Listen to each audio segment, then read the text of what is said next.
Hello my friends, and welcome to another watercolor tutorial. We're painting a gentle painting today that hopefully will be quick, but we will see. That does not always happen. I'm going to zoom out just so you can see my color mixing that's been requested. For the background I can do that because we don't need any detail work. So I am going to grab a pink. Any pink will do. I'm heavily watering it down. And I'm going to apply it to the top third of my painting. I'm reusing tape, as you can see here, and that actually might be detrimental. I'm going to flip this because there's less paint up here for this delicate sky. So we're just going to apply that. Doesn't have to be a super straight horizon line because you could fix it with some delicate mountains later on. Did I say what we're painting? We're painting a seascape. I'm gonna use like a peachy nude color and to fade the pink into like so, and then I'm extending that. So a trick I found when I'm blending, when I'm trying to create a nice fluid gradient for the sky, is use more of the light color than you think you're gonna need. So I want to put blue on top here, but I extended my nude way higher because I know that the blue is going to overtake the lighter color. So I put that on, and see that? Kind of like overtook it. And if I only put the nude up to here, then it would just completely overtake the nude and it wouldn't look great. So that is very delicate. I'm kind of tempted to wait for this to dry so I can do a second layer, but I don't want to do that because that takes more time. I'm short on time because my husband still wants to work out and he's watching Le Bébé. So that is going to be my improvised second layer without letting the first one dry. So let's let that dry and then we'll move on to the next step. So hopefully this is dry. It should dry quickly because it's like a very simple gradient. We didn't have a lot of layers. Now what we're gonna do is take like I don't know the exact color names of these colors, guys.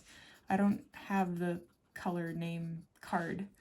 So I'm just gonna call this a sea blue, but take whatever blue you have, water it down a bit, and cover like the bottom third, and then you can fade that into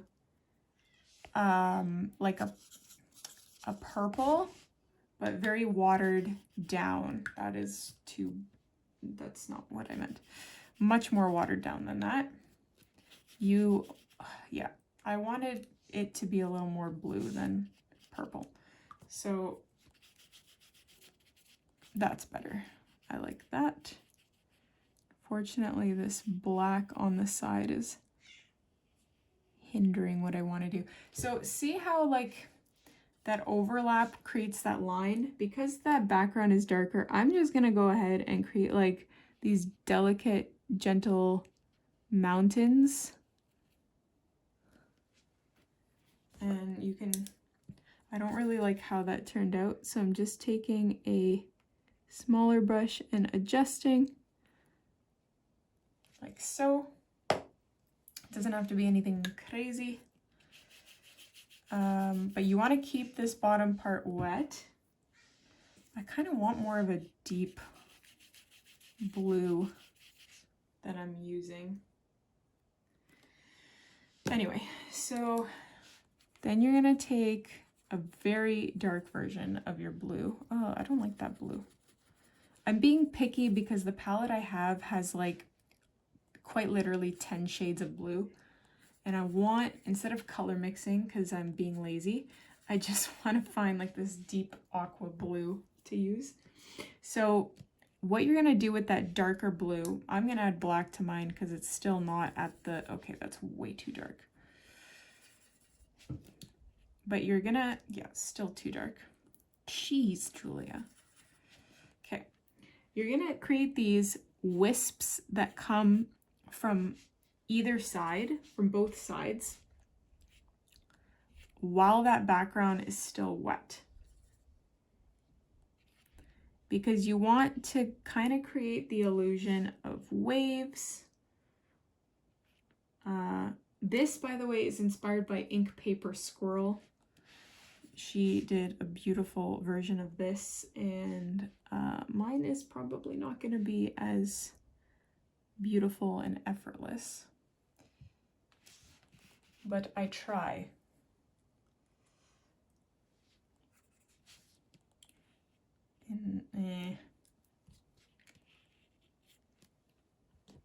I should have just stuck to my bigger brush, I think. I'm going to try to blend these out so they're a little bit more, not very grain. I don't want them to be hair-like and grainy. And this is why I'm not the biggest fan of Arches cotton paper. Like, people love Arches, and I'm happy that it works for them, but I think because I've had experience with another watercolor company and it was much better quality in my opinion. I always get a little frustrated with Arches. I can't remember the name at the moment. Arches is great, but there are better ones for me. Black kind of overtook my blue, so I'm just going in and adding that deeper blue back in. But honestly, you want to make those wisps smaller the closer you get to the horizon, and I just kept going, making them massive. So I'm trying to adjust them slightly.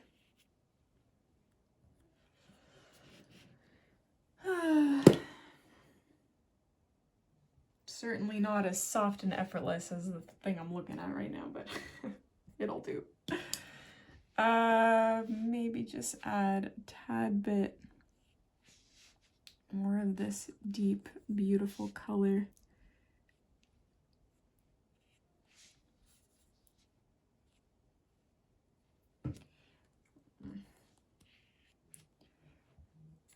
I think I am trying too hard.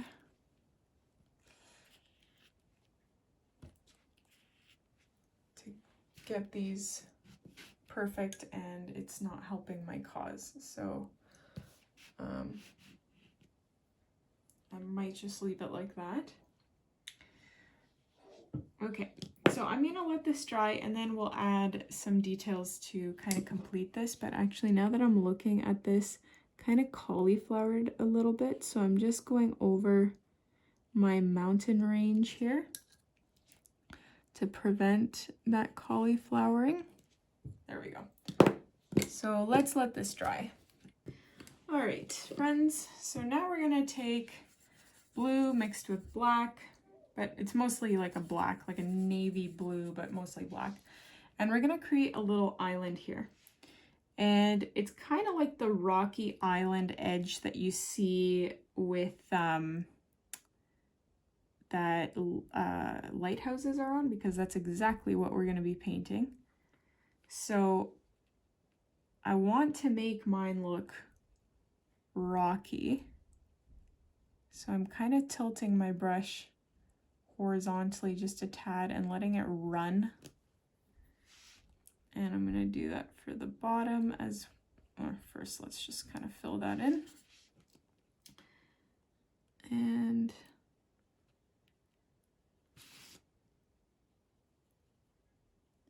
like so.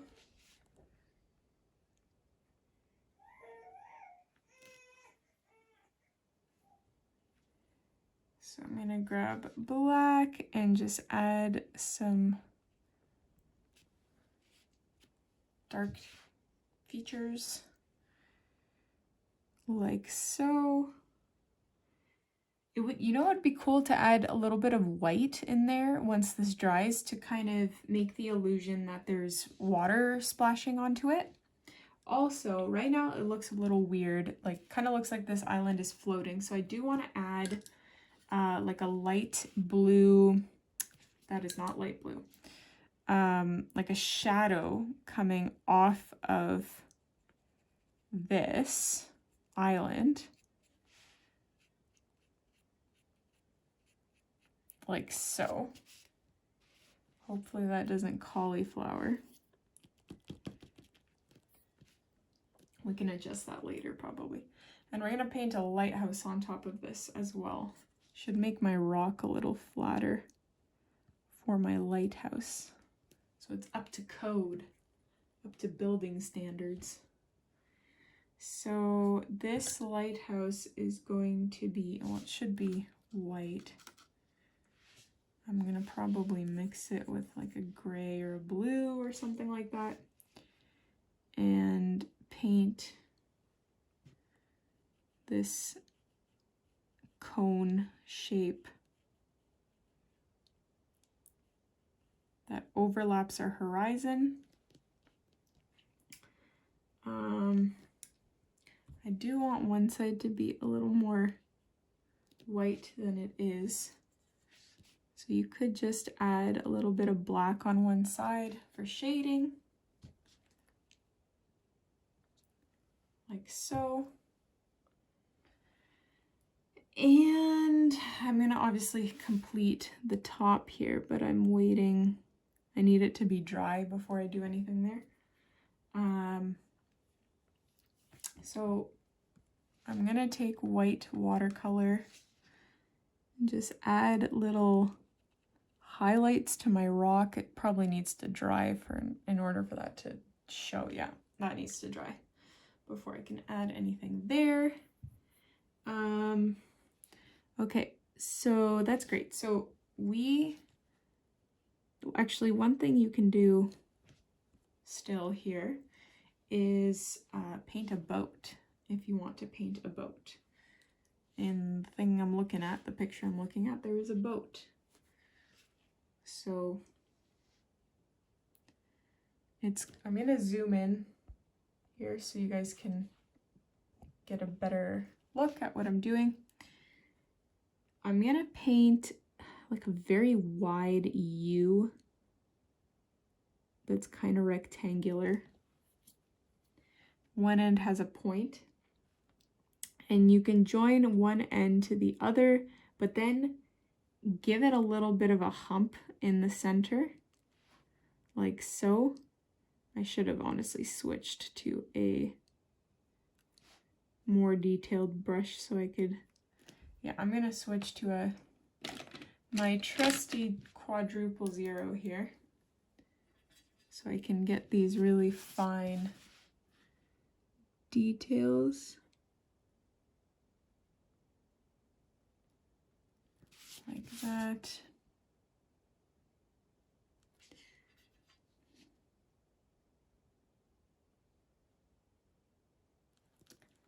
Like so. And then actually I like the point on this guy, so I'm going to use this again to paint the sail. I have a long sail coming from it, and then lines coming down. And you don't have to paint the sail. I'm not going to because I don't know how. I don't want to mess that up. Right now it just looks like a delicate boat in the distance that's sort of floating on top of the water. So maybe paint yours a little bit lower actually on the water. And that is dry, my lighthouse base there. So I'm just going to finish what I was doing. So we're going to paint like a box that is curved a little bit like this, and then add rails to it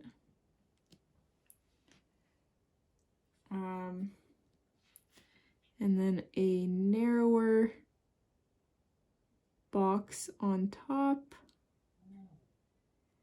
that's connected with a little roof.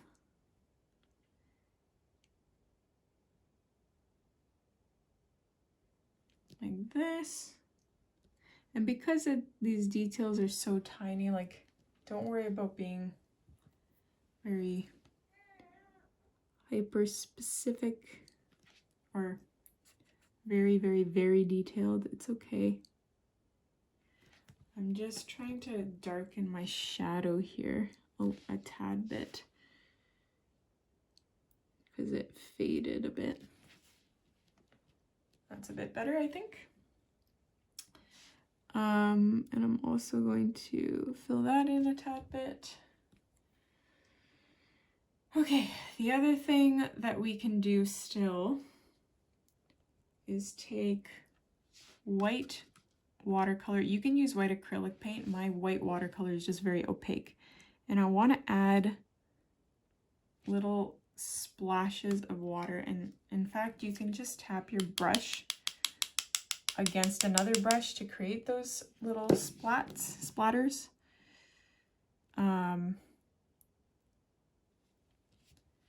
Like so. And I'm gonna just paint like a little line on top of our boat to give it sort of like a highlight.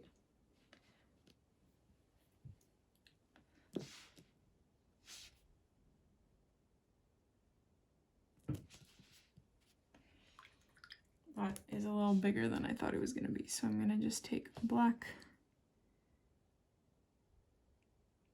and paint over it. Same with the splatters. I'll give the white splatters some black contrast to make this rock look a little bit more 3D. So if we zoom out, that does not look horrible. I wish this pink was a little bit more visible because there's a lot of blue going on and not as much pink, and I liked that delicate pink. You can also add seagulls flying in the distance, so little V shapes and M shapes. Just make sure your lines are hairline thin since it's supposed to look like it's in the distance. You could just paint dots. I'm pretty sure that will work as well.